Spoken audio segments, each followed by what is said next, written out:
So, karong nga gabi, ano po ang atong gikinahanglan?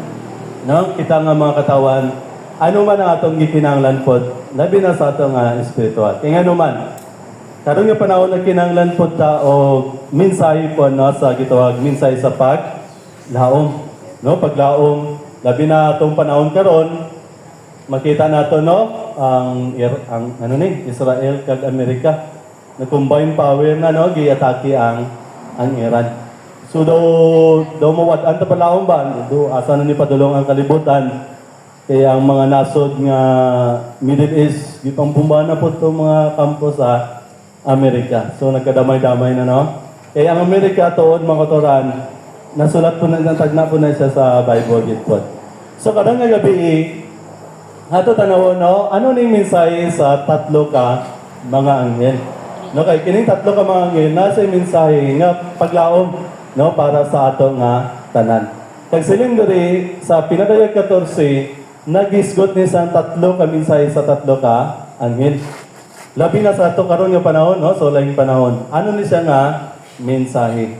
So ang unang mensahe karon nga gabi ato tanawon siling diri nakita ni John Makotoran ang usa ka anghel nga naglupad sa kahanginan. Kag kining anghel may dala nga walay katapusang maayong balita. No, maayong balita nga walay katapusan. Kaya ang balita sa mga TV karon, mga radyo do hindi maayo. Agdigin maayo no ato makita ang patay ana. Pero ano ning walay katapusang maayong balita nga giwali sa unang anghel. Kay sino niya ni iwali? Silindere mga utod, iwali niya sa nagpuyo sa kalibutan. Kita nagpuyo man ta sa kalibutan. So sa ato gini siya wali. Kag siling pagit sa tanan nga kanasuran naman ta sa nasod Pilipinas. So dala kita kabanayan no naman ta karon sa tantangan. So dalagin kita mga utod o sa tanang pinulungan. No Ilocano ba, Mailonggo, Cebuano, Mablaan, Matibuli o ano ba nga mga lingwahe para ni siya sa tanan nga katawan o pinulungan. So ano ning walay katapusang maayong balita? Nga ato tanawon karon, ano ning maayong balita? So siling diri mga utod, si Jesus nagwali sa maayong balita. Kay kini di ay nga maayong balita mahitungod sa gingharian. No, gingharian. Ganina nag-lecture si Dr. Freddy may tungod sa pagpangayo. Si Jesus ng pangayo po, no? Pinagigid sa iyang gahom, no? So, ang mayong balita di ay may tungod ni siya sa gingharian sa Diyos. No, kay kumato tag mga gingharian, malipay mata, no? Makato tag palasyo dito sa Malacanang. Do ano lang ato kalipay makato di ba dito? Pero kining gingharian sa Ginoo, mo ni ang mayong balita na gusto sa Ginoo makaubanta sa iyang gingharian. Sige, ano ni nga gingharian? So, ano ni nga gingharian sa Dios? May duwa ka gingharian. Una nga gingharian, ang gingharian sa grasya. Ano yan ito? Mayong balita sa gingharian sa grasya. Ikaduwa, ang gingharian sa himaya. Duwa na grasya o himaya. Ato ni siya sabton. Ano ni gingharian sa grasya? Ato tanawon mga kotoran. Kining gingharian sa grasya, no? Ang gingharian sa Dios anaa sa taliwala ninyo. Meaning, naadri sa ato, susunod na to.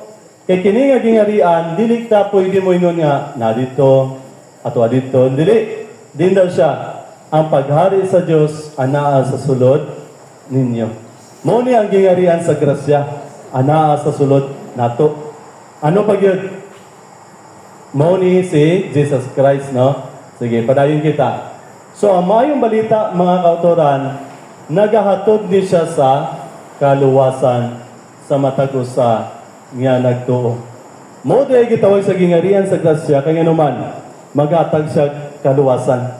No, kaluwasan sa ato mga sala. Kay kung maluwas kita sa sala, makasunod kita sa gingharian sa himaya. Gikan sa grasya nga gingharian padulong sa himaya. Sige, padayon kita.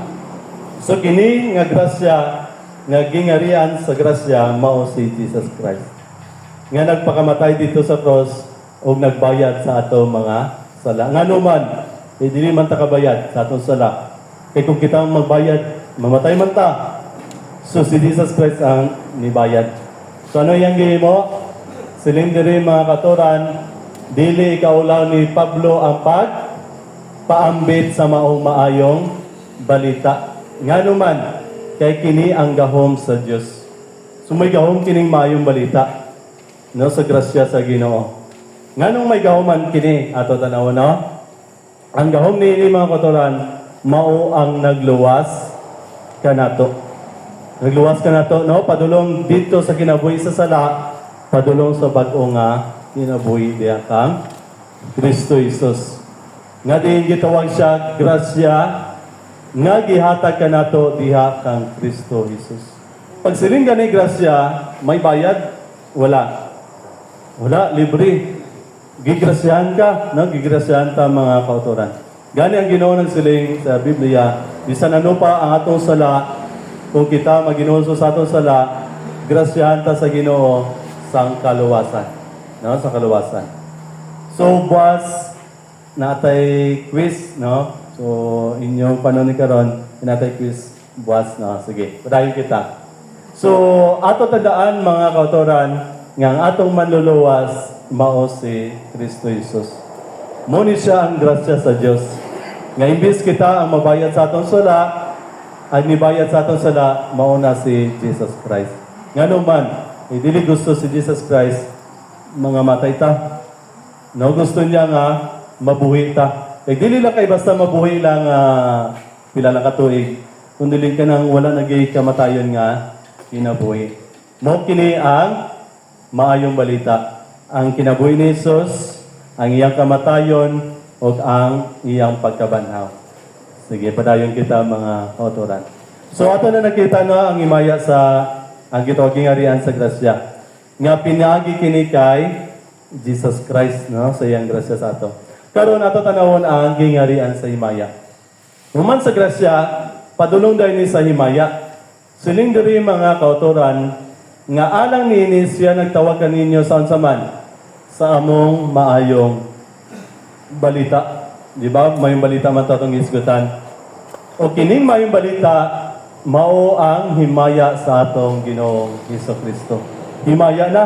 Ganina, grasya, nga naman, kay pag-ato ni Jesus Christ diri sa kalibutan, wala kalata ang uban nga niya. Tunan siya kay simple lang iyang kinabuhi ba? Nagpakatao pa siya. Dingi lang saan siya dito sa cross. Grasya pa to. Pero sa ikaduwa niya nga pagbalik, ay hindi man ikaduwang pagbalik, ikaduwang pag-anhi. Kaya kung pagbalik manggod ikaduwa, madubli na to no. Pagbalik lang, o ikaduwang pag-anhi. Anak. Sa iya ikaduwang pag-anhi, himaya na gyud. Dili na tong bata nga gipanganak, nagtapo, gilangsan sa cross. Himaya na gyud no, ang pagka-Diyos na gyud ang mubalik mga kautoran. No, sample ani makita niyo sa picture. Mubalik no sa tunga si Jesus Christ. Nganong himaya man kay grabe kasanag ang mao nga pagbalik.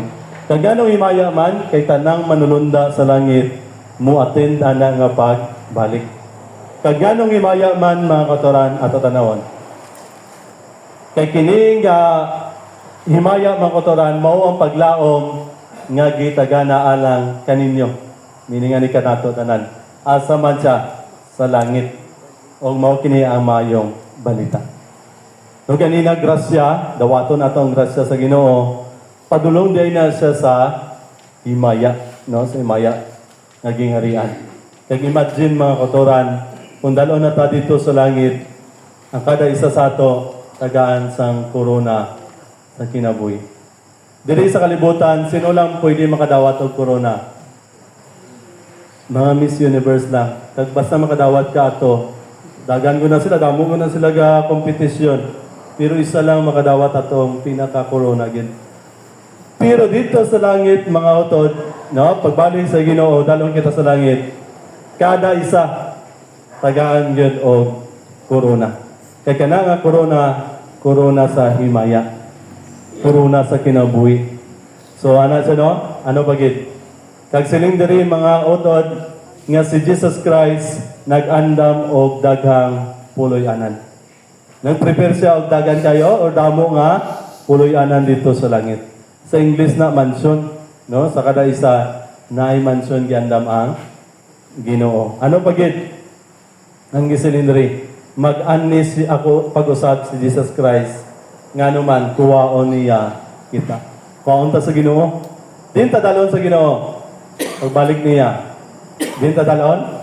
Balik na po dito sa langit. Muna title na to, pag-andam sa pamilya padulong sa langit. Kay mo balik si Jesus, dalon niya ta sa langit. Ganun dalon man ta sa langit. Kay diri sa kalibutan, ano gani katabo? Boom, no? Mga missile. Basi di madugay, mabot na dahil missile. Delikado, no? So, muna nga dalon kita sa Ginoo dito sa langit. Ano pag yun ang gisiling diri? No? Imagine ang gandang nga puluyanan sa Ginoo. Nga ang maong syudad, puro bulawan. No? Puro bulawan. O ang mga piltahan nini, mga mahalon nga, perlas, no? Yung piltahan. O ang mga ligi nini, mahalon nga mga bato. No? So, yan na mga tulog. Ang dalan sa mga syudad, sinipa dito, doon sa bulawan, ang giandam sa Ginoo. O ang Ginoo, ano? Sino mo balik? Ang Ginoo mismo ang mukanaog. Dili na siya magpasugog manulunda. Siya gid mismo ang mubalik. Siya gid ang mubalik. Ang Ginoo si Jesus Christ. Kaya siya man ang namatay, isa ka sa langit, ningon nga mubalik ko. Dawata ang grasya, kay pagbalik na ako, hindi na basta kagrasyahan mo dawat nimo. Himaya na inyo dawatan. Sumubalik sa mga otoran, munaog ikan sa langit. O madunggan ang iyang tingog sa pagsinggit. Ano pa kinasunod?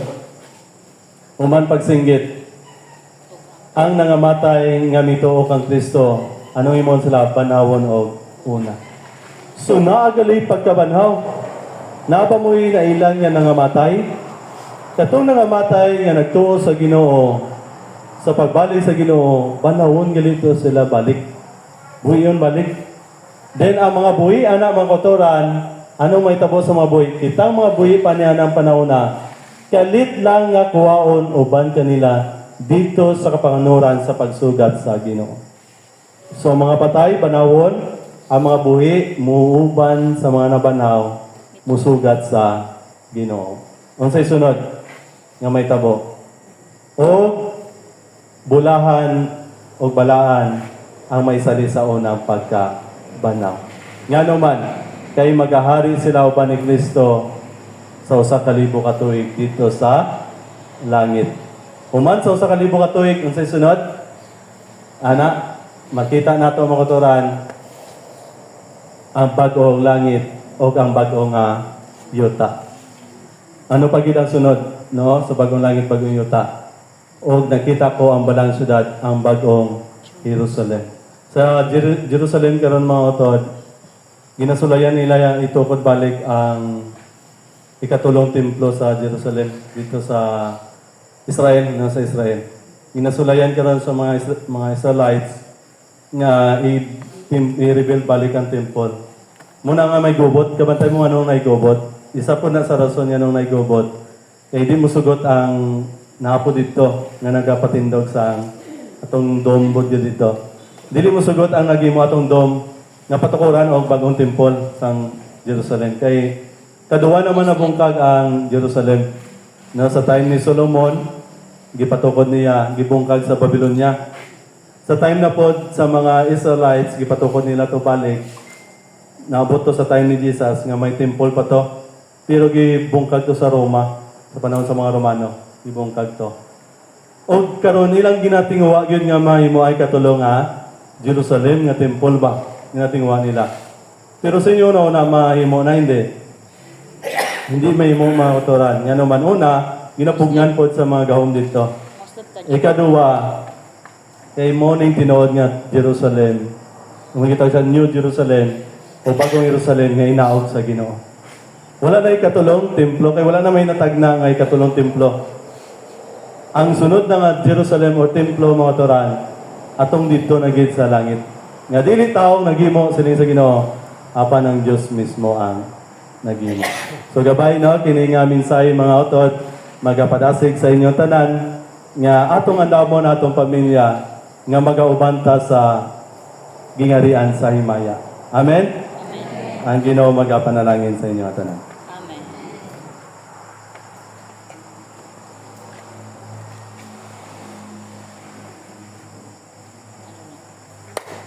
So, madamong salamat, Pastor, sa imong watahong mensahe.